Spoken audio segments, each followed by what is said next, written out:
So you've been tasked with bringing dinner rolls to the holiday party, but you're not so confident in your baking skills. And maybe you don't want to just get store-bought rolls and drop them off with the bag on the table. I see you, I feel you. Today, I'm going to show you 3 different ways to zhuzh up some store-bought rolls so you can show up at the holiday party with your casserole dish and maybe even be like the star of the potluck. We'll see. I'm so excited for this one. All right, first things first, you're gonna need to get some rolls from the grocery store. I prefer brioche dinner rolls, so that's what I'm gonna suggest you buy. You can get whatever your favorite brand is, but if you can, I highly recommend going to like a bakery or a fancier grocery store that you know makes their rolls in-house. It's just gonna make a better product and like help you pass for homemade even more. We're gonna stuff all 3 of these rolls, so I'm gonna cross cut each one of them. To do that, just take a bread knife and slice about halfway through the roll. The deeper cuts is gonna make sure that whatever we're stuffing inside doesn't seep out. Okay, so our first roll is going to be a charred scallion pesto stuffed in between, topped with some chili crisp. So to make that, we're first gonna start by charring our scallions. While that's doing its thing over there, we're gonna take the other half of our green onion bundle and add it to our food processor. I'm just gonna give it like a rough chop. It's gonna get blended up in the food processor, but this way we get more of an even consistency. Our nut component in this pesto is gonna be walnuts. Then I'm gonna put in a little bit of miso for some sneaky umami, and we're gonna use rice vinegar as our acid. I love making pesto in a food processor because it's significantly faster and requires less effort than hand mashing the ingredients in mortar and pestle. Make sure you take the time to scrape down the sides in between blending and adding your oil to make sure that you're not left with larger chunks throughout. I'm using a neutral oil here, specifically avocado oil, because I don't want the strong flavor of olive oil to come through in this particular pesto. And I'm just gonna eyeball as much as I need until I get the perfect consistency. I've got a baking dish lined with a bit of parchment paper just so it doesn't stick to the bottom. We're gonna put our buns right in there. Now we just gotta stuff these bad boys. So you can put as little or as much as you want. I'm thinking about 1 to 2 tablespoons per roll. Yeah, that looks really good. All right, then we're gonna put some chili crisp on top. I like to just transfer it to a bowl. That way we can like get a nice ratio of crisps and also oil. Okay, I actually can't get over how good these look. I'm going to preheat the oven and set these aside so that in the meantime we can make our next bun. All right, we're ready for bun number 2. This one is going to be a honeyed cream cheese stuffing, like in between the crosses. And then we're gonna top it with like a garlic herby butter. All right, so I've got plain cream cheese here. I had this just like chilling at room temperature for about an hour, just so it's like not super cold. It's gonna be a little bit easier to work with. To that, I'm gonna add 1 egg yolk in there. And then we might need some flour, but I'm gonna see how this mixes up together first, and then we'll add our honey at the end. All right, so it is looking good, but I want it to be a little bit fluffier. So I'm gonna add about a tablespoon of flour.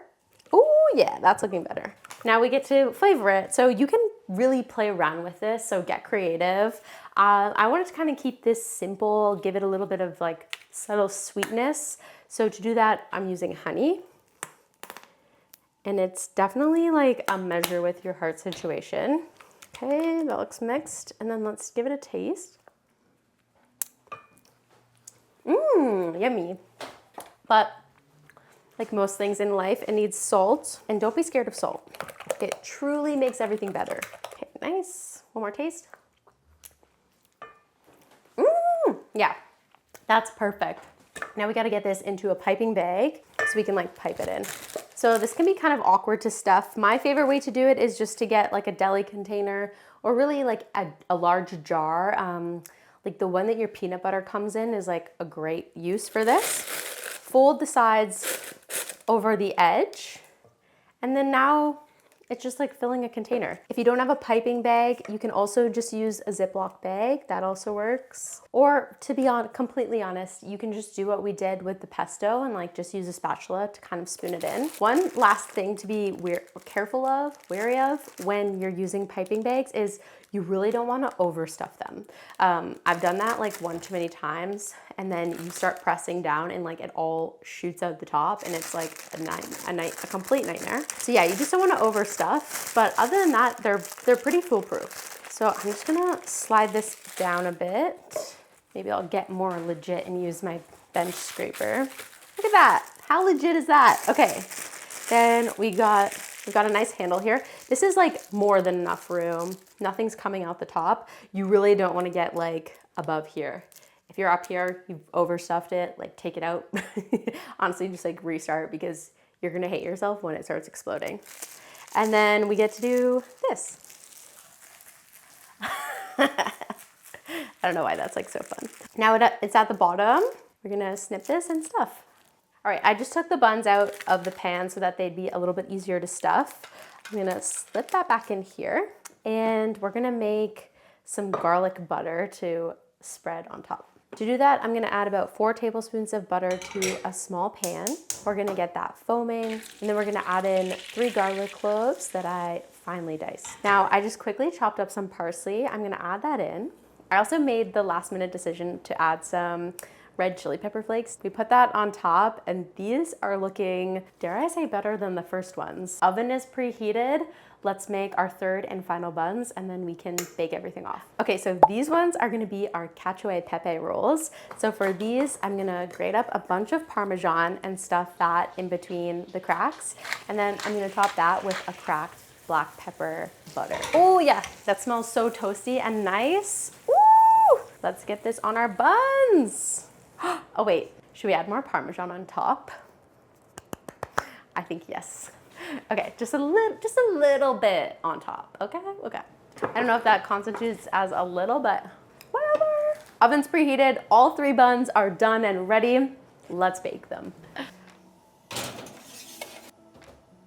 These actually look incredible. I genuinely believe that if you brought any of these to a holiday party, no one would think twice about, oh, did they make homemade dinner rolls, or oh, did they just cheap out and get store-bought? Like, these are going to be serious crowd pleasers. We've played with the food long enough. Let's eat this. I think I'm gonna try the scallion pesto with chili crisp first. That is so good. The brightness of the pesto, especially from that rice vinegar, really is gonna add like a nice acidity to your holiday table. It's like an unexpected flavor combination that I think is really gonna stand out against some of the other like more classic flavors. Let's try the cream cheese one next. Anyone who likes cheesy garlic bread, like this is your vibe, you're gonna love this. Last but not least, the Cacio pepe. It's so good. And for the amount of effort, the reward is high. Yeah, these are all great choices. I can't wait to see you put them on your holiday table. Thanks so much for watching, and we'll see you next time.